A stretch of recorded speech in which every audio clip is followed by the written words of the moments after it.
Hello students, मैं विशाल गुप्ता आपका teacher. इस वीडियो में मैं आपको क्लास 11 सब्जेक्ट अकाउंटेंसी का जो हमारा चैप्टर चल रहा है बेसिक अकाउंटिंग टर्म्स, उसके जो आज टर्म्स पढ़ाऊंगा वो है एक इनकम, दूसरा गेन, तीसरा लॉस, उसके बाद purchases and purchase return, sales and sales return and stock या इन्वेंटरी किसको कहते हैं। आज हम इन टर्म्स के बारे में इस वीडियो में डिस्कस करेंगे। इससे पहले कि मैं ये वीडियो स्टार्ट करूं, आपको एक बार याद दिला देना चाहता हूं कि यदि आपने मेरे चैनल को सब्सक्राइब नहीं किया हुआ तो आप प्लीज मेरे चैनल को सब्सक्राइब जरूर कर लीजिए और बाकी टॉपिक्स और वीडियोस देखते हैं। तो चलिए स्टार्ट करते हैं। अब अभी आज का टॉपिक सबसे पहले है जो इनकम, कि इनकम या प्रॉफिट किसको बोलते हैं, हम इसको डिफाइन करते हैं। आप अगर नोट्स बना रहे हो तो अपनी नोटबुक्स निकाल लीजिए, उस मेरे साथ ही ये लिखते जाइए, मैं आपको बताता जाता हूँ। तो चलिए हम सबसे पहले बात करते हैं कि इनकम क्या होती है। इनकम, इनकम या प्रॉफिट किसको हम बोलते हैं। ओके, तो इनकम या प्रॉफिट जो होता है वो होता है इट इज अर्नड, इनकम या profit is earned during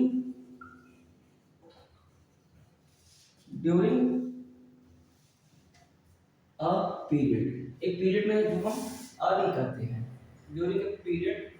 okay जी, उसके बाद क्या है, it is difference. It is ये होता क्या है, it is difference, difference between revenue revenue and expenses, revenue and expenses. मतलब प्रॉफिट या जिसको हम इनकम बोलते हैं वो कैसे आती है, रेवेन्यू माइनस एक्सपेंसेस से। और रेवेन्यू क्या होती है, रेवेन्यू हमारी होती है वो सेल्स भी हो सकती है, ठीक है जी, अदर इनकम भी हो सकती है। ओके, तो ये सारी चीजों में से यदि हम बिजनेस के नॉर्मल एक्सपेंसेस, जो बिजनेस एक्सपेंसेस है, बिजनेस रिलेटेड, ये एक्सपेंसेस मैंने पिछली वीडियो में आपको क्लियर किया था, बिजनेस रिलेटेड जो एक्सपेंसेस है वो माइनस कर देंगे तो जो बचेगा वो हमारा क्या आ जाएगा, रेवेन्यू। वैसे एक्सपेंसेस माइनस करके क्या आ जाएगा, हमारा इनकम या प्रॉफिट आ जाएगा। ठीक है जी, तो प्रॉफिट को अगर हम आगे दो पार्ट्स में बांट सकते हैं। प्रॉफिट दो हिस्सों में हो सकता है, एक होता है ग्रॉस प्रॉफिट, ग्रॉस प्रॉफिट, और दूसरा क्या होता है, नेट प्रॉफिट। दूसरा क्या होता है, नेट प्रॉफिट। तो स्टूडेंट्स आपको ये चीज समझ लगी ना कि प्रॉफिट क्या है, वो जो एक पीरियड में हमारा कमाया हुआ अमाउंट है वो होता है, और ये किस कहां से कैलकुलेट होता है, रेवेन्यू और एक्सपेंसेस से माइनस करके। तो उसके दो आगे टाइप्स हैं, एक है ग्रॉस प्रॉफिट, दूसरा नेट प्रॉफिट। तो चलिए मैं ये आपको इसके फॉर्मूले भी लिख देता हूँ, ग्रॉस प्रॉफिट और नेट प्रॉफिट कैसे कैलकुलेट करते हैं। ठीक है जी, तो चलिए आप मेरे साथ देखिए कि ग्रॉस प्रॉफिट या नेट प्रॉफिट कैसे आता है। ग्रॉस प्रॉफिट क्या होता है, वो नेट सेल में से कॉस्ट ऑफ गुड्स सोल्ड को अगर हम माइनस कर दें, कि लागत मूल्य जो है कि उसको माइनस कर दें, तो वो क्या आएगा, यहां आएगा gross profit. Gross profit is equal to net sales minus cost of goods sold. ठीक है जी, ये कॉस्ट ऑफ गुड्स सोल्ड करके। और जो नेट प्रॉफिट है, नेट प्रॉफिट कैसे कैलकुलेट होता है स्टूडेंट्स, नेट प्रॉफिट जो कैलकुलेट होगा वो जो हमारा ग्रॉस प्रॉफिट आएगा, ये जो हमने कैलकुलेट किया है ग्रॉस प्रॉफिट, ग्रॉस प्रॉफिट जो कैलकुलेट किया है उसमें से यदि हम इनडायरेक्ट एक्सपेंसेस को माइनस कर दें, इनडायरेक्ट एक्सपेंसेस को माइनस कर दें, तो हमारा क्या आ जाएगा, नेट प्रॉफिट। सो ये ग्रॉस प्रॉफिट का फॉर्मूला है, ये नेट प्रॉफिट का फॉर्मूला है। ठीक है जी, समझ आ गया आपको। चलिए तो अब हम इसके बाद बात करते हैं गेन क्या होता है। ओके, तो इसको मैं आप इरेज कर रहा हूं, आप इसको स्लो करके पॉज करके अपने नोट्स कंप्लीट कर लीजिए। अब मैं बात करता हूं कि गेन क्या होता है। ओके, सो गेन, अगला पॉइंट है हमारा गेन। गेन क्या होता है, so gain is the profit, is a profit, gain is a profit जो होता है, ठीक है, of irregular nature, of irregular nature. मतलब इररेगुलर नेचर जो हमारा नॉर्मल कोर्स ऑफ बिजनेस नहीं है, जो हमारा नॉर्मल कोर्स ऑफ बिजनेस नहीं है, उससे जो प्रॉफिट अर्न हुआ है, जो प्रॉफिट आया है, उसको हम क्या बोलते हैं, गेन होता है। It is a profit, it is a profit earned it is a profit earned or arises from the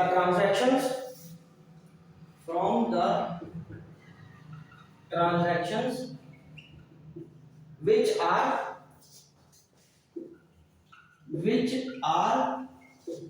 incidental to the business. मतलब वो अचानक कोई प्रॉफिट बिजनेस में होने वाला होता है, वो है, ये नॉर्मल हमारा बिजनेस नहीं है। फॉर एग्जांपल सेल ऑफ या प्रॉफिट ऑन क्या लिख लेते हैं, gain from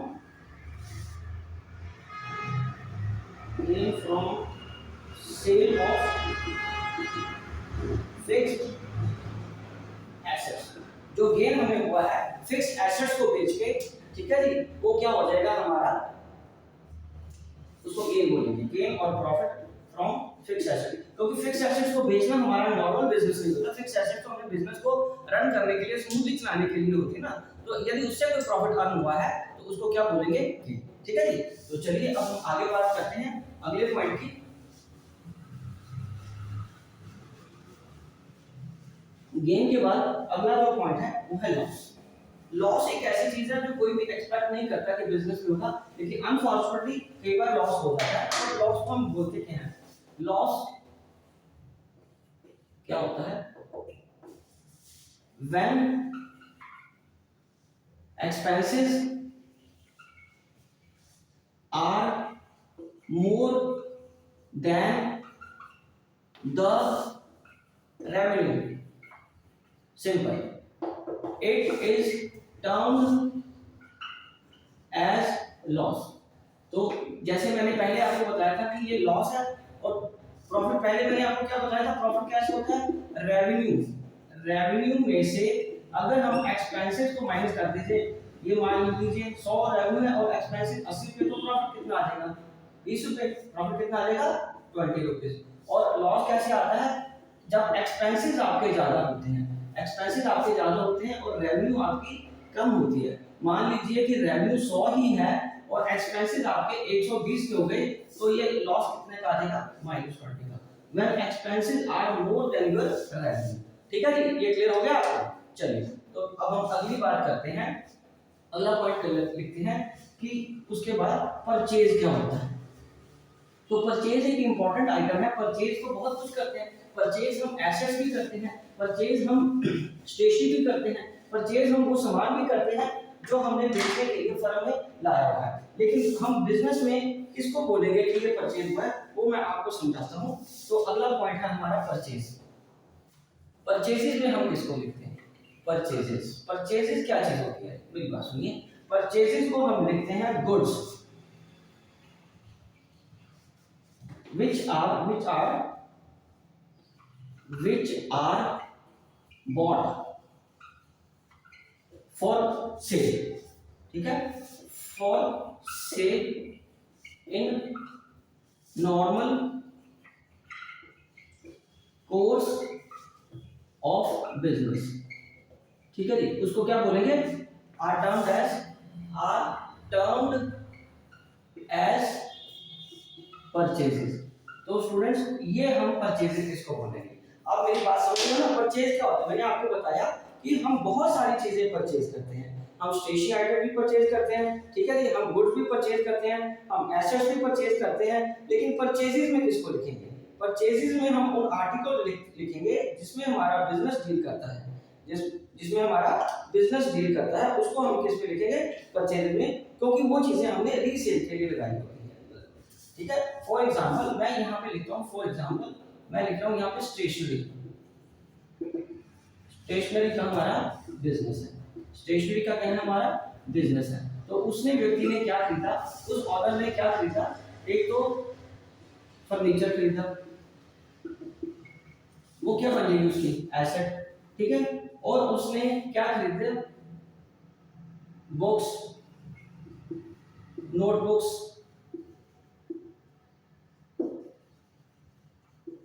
pens etcetera for resale, for resale, for resale. तो ठीक है, ये सारा कुछ क्या आ जाएगा फिर, ये हम किसको इसको क्या बोलेंगे, इसको हम बोलेंगे कि ये परचेजेस होती है। ठीक है, ये क्या हो गया, परचेजेस। जो सामान हमने बिजनेस में आगे रीसेल करने के लिए, बेचने के लिए खरीदा है, जिसमें कि हमारा बिजनेस डील करता है, तो उसको क्या बोलेंगे, परचेज। सपोज करिए ये टी शर्ट बेचने वाला व्यक्ति अगर ये पेन खरीद रहा है तो वो उसके लिए परचेज नहीं है, ये उसके लिए कंज्यूमेबल आइटम है। उसके लिए परचेज वही होगा जब वो टी शर्ट खरीदेगा आगे रीसेल करने के लिए, तो that will be termed as purchase. Okay जी, तो चलिए अब हम आगे बात करते हैं कि परचेजेस के साथ ही एक और चीज रिलेटेड होती है, परचेज रिटर्न। तो परचेज रिटर्न मैं आपको बताता हूँ कि परचेज रिटर्न को क्या लिखते हैं, कैसे क्या डिफाइन करते हैं, कैसे परचेज रिटर्न। परचेज रिटर्न क्या चीज होती है, when goods are defective or not as per specification or order, the businessman return those goods to supplier. These are termed as purchase return. ठीक है, मतलब क्या हो गया कि वो सामान जो कि डिफेक्टिव है, जहां तक वो खराब निकला है, या एज पर स्पेसिफिकेशन है कि जो हमने मंगवाया था, जब हमने ऑर्डर प्लेस किया था वैसा सामान है। जैसे सपोज करिए ना कि मैंने ये वाली पेन मंगवाई, उन्होंने ग्रीन पेन भेज दी, मैंने ब्लू मंगवाया, उन्होंने ग्रीन पेन भेज दी, वो मेरे ग्रीन इतने बिकेंगे नहीं, तो मैंने वो रिटर्न कर दिया, हमने वो ऑर्डर ही नहीं प्लेस किया था। मैंने ये रेड टी शर्ट मंगवाई थी, उन्होंने ब्लैक टी शर्ट भेज दी, ब्लैक मेरे को चाहिए नहीं थी, मैंने मंगवाई नहीं थी, तो मैं वो वापस कर दूंगा। तो इसका मतलब क्या होगा, उसको हम क्या टर्म करते हैं, परचेज रिटर्न। ओके जी, तो चलिए अब हम आगे बात करते हैं सेल्स। सेल और सेल रिटर्न, इसके अगले दो पॉइंट्स हैं वो भी इसी तरीके से ही हैं। ठीक है जी, तो आप उसको अंडरस्टैंड करिए कि पर सेल्स और सेल्स रिटर्न क्या होता है। तो जैसे परचेज है बिल्कुल उसका रिवर्स ही सेल आएगा। तो सेल में हम क्या लिखेंगे, sales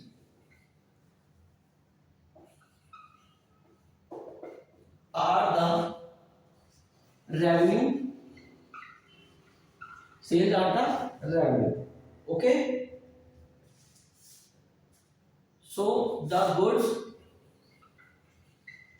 which are purchased when sold to earn profit in the normal course of business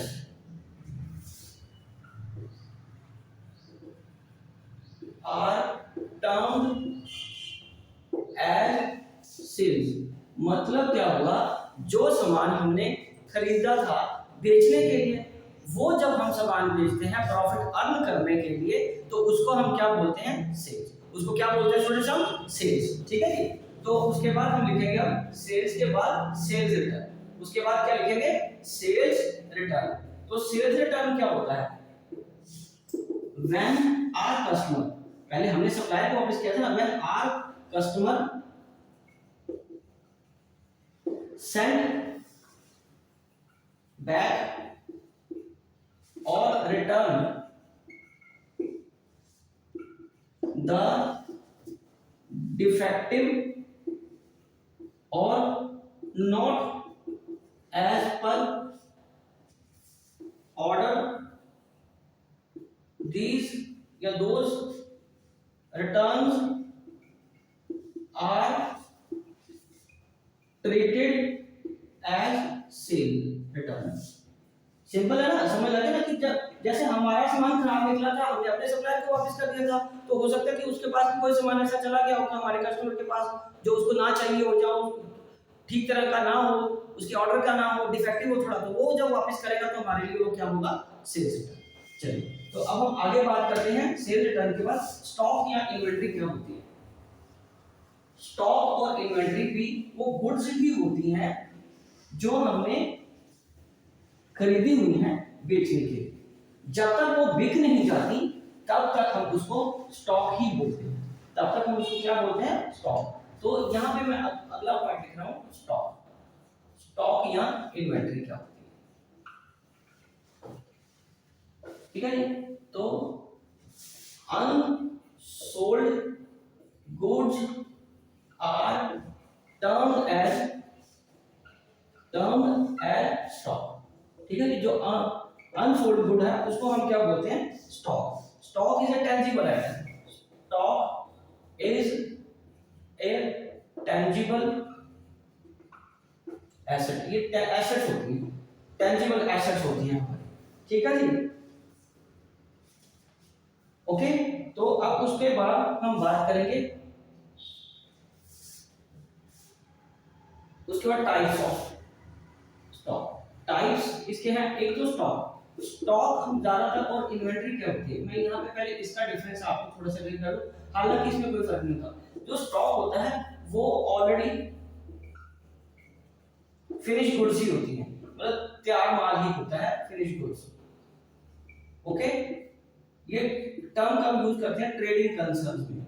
ये टर्म कहां यूज करते हैं, ट्रेडिंग कंसर्न, जो सिंपली व्यापार करते हैं। For example garment shops, garment shop का स्टॉक, ठीक है, वो टी शर्ट लाते हैं, टी शर्ट बेचते हैं, उनके लिए वो स्टॉक होता है। और इन्वेंट्री किसमें यूज होती है, टर्म यूज्ड इन मैन्युफैक्चरिंग, ठीक है, ये जहां प्रोडक्शन या मैन्युफैक्चरिंग होती है वहां ये टर्म यूज होती है, इन्वेंट्री।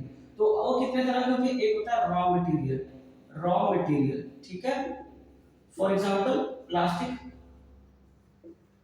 फॉर पेन बनाने के लिए जो प्लास्टिक होता है वो इन्वेंट्री रॉ मटेरियल। उसके बाद WIP, वो क्या होता है, वर्क इन प्रोग्रेस, ठीक है जी।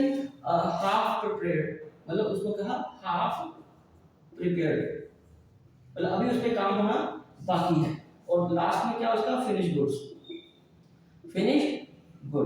तो फिनिश गुड्स कौन से होते हैं, फिनिश गुड्स होते हैं रेडी फॉर सेल, जब पूरा माल बन के तैयार है, रेडी फॉर सेल। तो ये हमारा क्या आ गया स्टूडेंट्स, ये हमारा क्या आ गया, इन्वेंट्री और स्टॉक। तो ये स्टॉक हो गया, स्टॉक वो आइटम होती है जो हमने खरीदी होती है आगे रीसेल करने के लिए।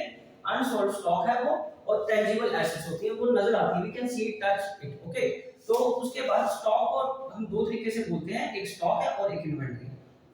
ओके, जो ऑलरेडी फिनिश गुड होते हैं ट्रेडिंग कंसर्न्स में, उनको तो स्टॉक बोलते हैं, और इन्वेंट्री कहां बोलते हैं हम, वहां पे जहां पे मैन्युफैक्चर है। क्योंकि इन्वेंट्री आगे तीन तरीके से होती है, एक रॉ मटेरियल, एक WIP और एक फिनिश गुड्स। रॉ मटेरियल होते हैं जैसे प्लास्टिक खरीदा हमने पेन के लिए, उसे आगे अभी प्रोसेस करना है, और उसके बाद WIP है, वर्क इन प्रोग्रेस, आधा माल तैयार है, अभी उसमें काम होना बाकी है। और फिनिश गुड्स क्या हो गया, वो रेडी फॉर सेल है, उस पे भी और कोई काम बाकी नहीं होना, वो मार्केट में बिकने को तैयार है। तो स्टूडेंट्स ये था हमारा इस वीडियो का टॉपिक यहाँ तक। आई होप कि आपको अच्छे से समझ आ गया होगा। आप इसी के साथ मैं वीडियो कंक्लूड करता हूँ।